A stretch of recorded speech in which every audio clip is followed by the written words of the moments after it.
Welcome back. New York Governor Andrew Cuomo appearing to take a victory lap as he promotes the launch of his new book, quote, Leadership Lessons from the COVID-19 Pandemic. Can you see why a lot of people think, if you say we're in the halftime of this, that writing a book, a retrospective in the middle of it, sort of celebrating the things that you did right, feels off and strange? No, Willie, it's not a celebration at all. The game isn't over. Well, here's the thing. Parts of New York City just re-entered lockdowns. And just yesterday, the governor even said a second statewide lockdown is possible. So are those lessons premature? A lot of people think they are. Joining me with his thoughts, New York City Councilman Joe Borelli. Joe, it's good to see you this morning. Good morning. Good morning. Good morning. Sorry it's under such pathetic circumstances. Well, let's take a look at some of these numbers here. New York State coronavirus deaths, 33,301 total state deaths, and you can see more than 6,600 nursing home deaths. A lot of people do take issue with a book like this. Do you?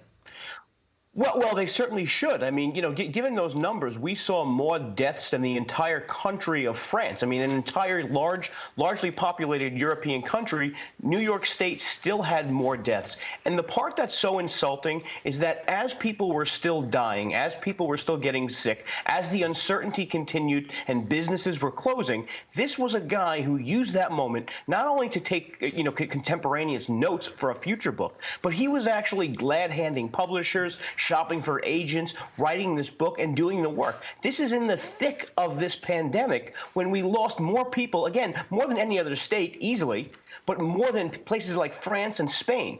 It's upsetting. It's troubling. I don't think there needs to be a boycott necessarily, because given his last book sales of only about 3,000 copies, it doesn't seem like people are really interested in him as an author to begin with. But people should really understand how insulting it is for families to see this man profiting off of this book. Well, yeah, and one of those families is our own meteorologist, Janice Dean. You know Joe better than anyone. She's been fighting this battle day in and day out. Both of her in-laws died in assisted living care facilities and or nursing home, one of each. So she's one of many people who still want questions on this. And in fact, he was on yesterday on the Today Show with Willie Geist, and he asked a question. And take a listen to how this exchange went down. What have you learned, as you write about in the book, about the early stages that you can apply to later? For example, was it a mistake to send those COVID-positive patients back into nursing homes? Yeah, here's the first lesson for this nation, Willie. How did you not know the virus was coming to the United States? I mean, Joe, that is not an answer to that question. And this is why he's dodging for so long, that he has people like the incredible Janice Dean, who's up in Albany every weekend on her time off, meeting with legislators, hosting rallies, and raising awareness about Governor Cuomo. Think about it.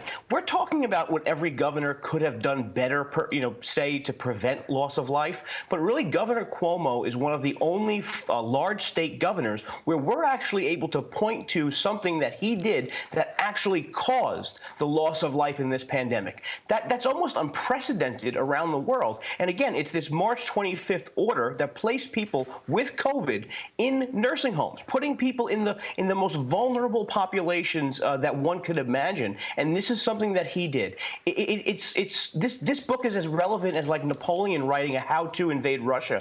And I'm just sorry, but it's so upsetting for so many people to see this man trying to profit, and to see him have this victory tour where he gets these softball questions on all the morning news shows. Yeah, I mean, a lot of people say he would be better served to say, look, mistakes were made. Here's what we've learned. Here's what we're going to do going forward. But, you're not really hearing that. So, Joe Borelli, thank you for joining us. Appreciate your time as always. Talk soon. Thank you.